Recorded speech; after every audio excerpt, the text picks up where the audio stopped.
السلام علیکم ورحمۃ اللہ وبرکاتہ۔ اقرا محد الحافظات پشاور شار ورثت جماعت خاصہ دوم مضمون تفسیر سبق نمبر 13 سورہ مریم ترجمہ و تفسیر۔ ترجمے کی طرف دیکھیں، آیت نمبر 66۔ بسم اللہ الرحمن الرحیم۔ وَيَقُولُ الْإِنسَانُ أَإِذَا مَا مِتُّ، اور کہتا ہے آدمی أَإِذَا مَا مِتُّ لَسَوْفَ أُخْرَجُ حَيًّا،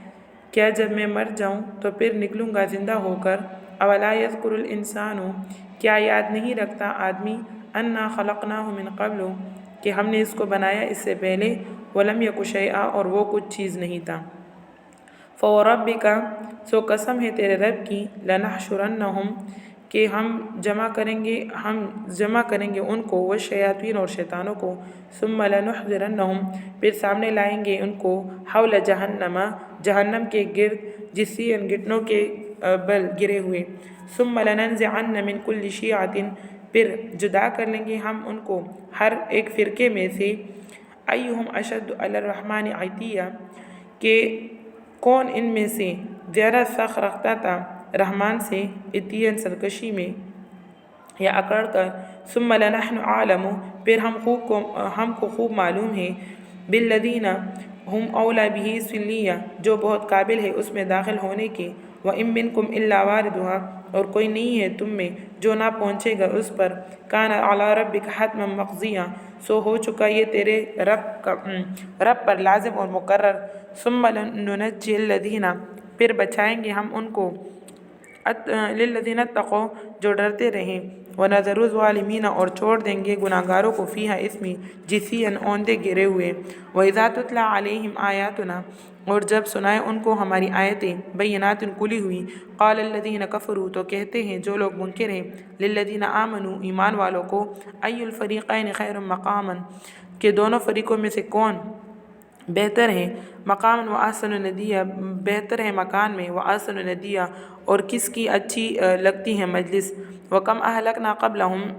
اور کتنے ہلاک کر چکے ان سے پہلے، من قرن، جماعتیں، ہم احسن اثاثا و رئیا، وہ ان سے بہتر تھے سامان میں اور نمود میں۔ ان آیت کی تفسیر کی طرف دیکھیں، یہاں پر فرماتے ہیں کہ پہلے رکوع میں نیکوں اور بدوں کا انجام ذکر کیا جو مرنے کے بعد ان کو ہوگا، تو جو لوگ مر کر زندہ ہونے کو دور سمجھتے ہیں یا محال سمجھتے ہیں، یہاں ان کے شبہات کا جواب دیا جاتا ہے۔ یعنی آدمی انکار اور تعجب کی راہ سے کہتا ہے کہ ہم جب مر جائیں اور ہماری ہڈیاں ریزہ ریزہ ہو جائیں گی اور ہم مٹی میں مل کر مٹی بن جائیں گے، کیا اس کے بعد ہم اپنی قبروں سے زندہ ہو کر نکالے جائیں گے اور پھر ہمیں دوبارہ جو ہے زندہ کیا جائے گا؟ تو یہاں پر ان کا جواب دیا جا رہا ہے، اولا یذکر الانسان انا خلقناہ من قبل ولم یک شیئا، کہ آدمی ہو کر بھی اتنی بڑی بات کو نہیں سمجھتا کہ چند روز پہلے وہ کچھ بھی نہیں تھا، اللہ تعالیٰ نے اس کو عدم سے وجود میں لایا۔ تو کیا وہ ذات کہ جو کسی چیز کو عدم سے وجود میں لا سکتا ہے، تو کیا اس پر قادر نہیں ہے کہ ایک چیز کو فنا کر کے دوبارہ اس کو پیدا کر سکے؟ آدمی کو اپنی پہلی ہستی کی کیفیت یاد نہیں رہی کہ وہ دوسری ہستی کا مذاق اڑاتا ہے، حالانکہ اللہ تعالیٰ فرماتے ہیں وَهُوَ الَّذِي يَبْدَأُ الْخَلْقَ ثُمَّ يُعِيدُهُ وَهُوَ أَهْوَنُ عَلَيْهِ، آگے فرماتے ہیں فَوَرَبِّكَ لَنَحْشُرَنَّهُمْ وَالشَّيَاطِينَ ثُمَّ لَنَحْضِرَنَّهُمْ حَوْلَ جَهَنَّمَ جِثِيًّا۔ یہاں پر یہ فرماتے ہیں کہ اس جگہ پر والشیاطین کا واو بما معا کے ساتھ آیا ہے، یعنی یہاں پر یہ فرماتے ہیں کہ یہ منکرین ان شیاطین کے ساتھ قیامت کے دن خدا کے سامنے حاضر ہوں گے۔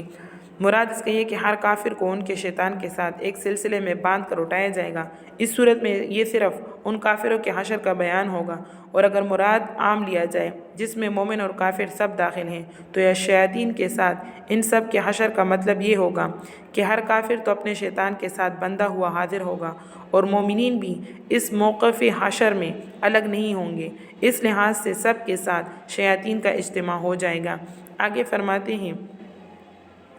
حول جہنم جثیہ، ابتدائی حشر کے وقت مومنین اور کفار اور نیک اور بدبخت سب لوگ جہنم کے گرد جمع کیے جائیں گے، اور سب پر ہیبت تاری ہوگی، سب گھٹنوں کے بل گرے ہوئے ہوں گے۔ سب مومنین اور نیک بخت کو جہنم سے عبور کر کے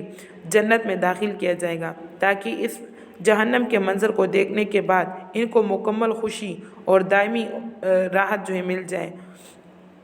اور اس پر اللہ تعالیٰ کا مزید شکر جو ہے ان کو نصیب ہو۔ آگے فرماتے ہیں ثم لننزعن من كل شیعۃ ایہم اشد علی الرحمن عتیہ۔ یہاں پر لفظ شیعہ یہ اصل لغت میں کسی خاص شخص یا خاص عقیدہ کے متبعین کو کہا جاتا ہے، اس لیے بمعنی فرقہ بھی یہ لفظ استعمال ہوتا ہے، اور آیت کی مراد یہ ہے کہ جب کفار کے مختلف فرقوں میں جو سب سے زیادہ سرکش ہوگا ان کو ان سب میں ممتاز کر کے مقدم کیا جائے گا۔ بعض مفسرین نے فرمایا کہ جہنم میں اس ترتیب سے داخل کیا جائے گا کہ جس کا جرم سب سے زیادہ ہوگا وہ سب سے پہلے، اس کے بعد دوسرے درجے والے، اور اس کے بعد تیسرے درجے کے مجرمین جہنم میں داخل کیے جائیں گے۔ آگے فرماتے ہیں ثم لنحن اعلم بالذین هم اولی بها صلیہ۔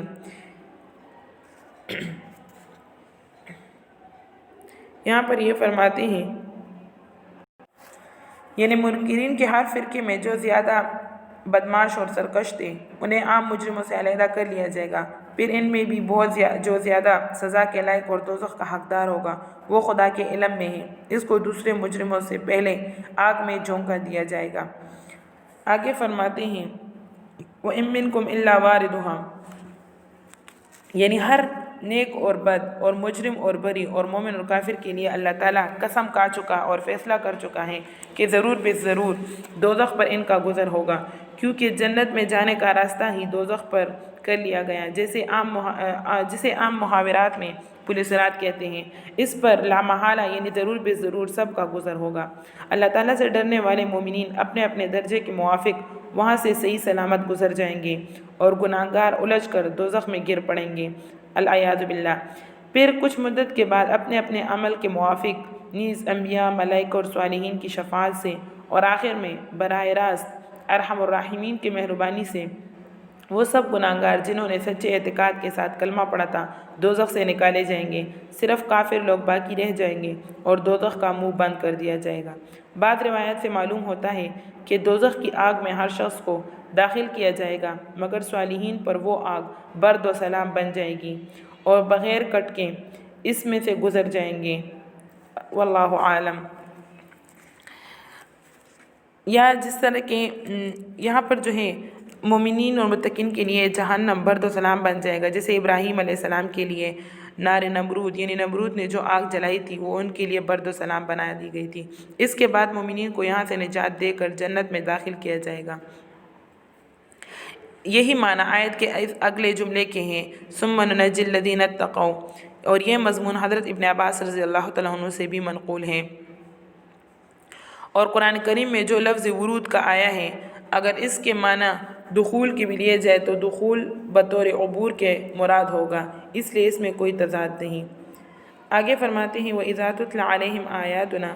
بَيِّنَاتٍ قَالَ الَّذِينَ كَفَرُوا۔ یہاں پر یہ فرماتے ہیں کہ یعنی کفار قرآن کی آیتیں سن کر جن میں ان کا برا انجام بتایا گیا ہے ہنستے ہیں اور بطور استہزاء اور تفاخر غریب مسلمانوں سے کہتے ہیں کہ ہم تمہارے گمان کے موافق آخرت میں جو کچھ پیش آئے گا دونوں فریقوں کی موجودہ حالت اور دنیاوی پوزیشن پر یہ نہیں ہوگا، کیا آج ہمارے مکانات اور یہ جو سامان وغیرہ ہے تم سے بہتر نہیں ہے، اور ہماری مجلس تمہاری مجلس سے بہتر نہیں ہے؟ یقیناً ہم جو تمہارے نزدیک باطل پر ہیں تم اہل حق سے زیادہ خوشحالی پر ہیں، یعنی ہمیں جو دنیا میں سکون حاصل ہے اور جو ہمیں عزت ملی ہے تو ہم تم لوگوں سے بہتر ہیں، اس لیے ہمیں یہ خوشحالی ملی ہے۔ تو جو لوگ آج ہم سے خوف کھا کر یہ لوگ کہتے ہیں کہ یہ کیا گمان ہو سکتا ہے کہ جو لوگ آج ہم سے خوف کھا رہے ہیں تو وہ کل کو جو ہے وہ جنت میں داخل ہو جائیں گے اور ہم دوزخ میں پڑے رہ جائیں گے۔ تو یہاں پر جو ہے ان کا جواب دیا جا رہا ہے کہ وَكَمْ أَهْلَكْنَا قَبْلَهُم مِّن قَرْنٍ هُمْ أَحْسَنُ أَثَاثًا وَرِئْيًا،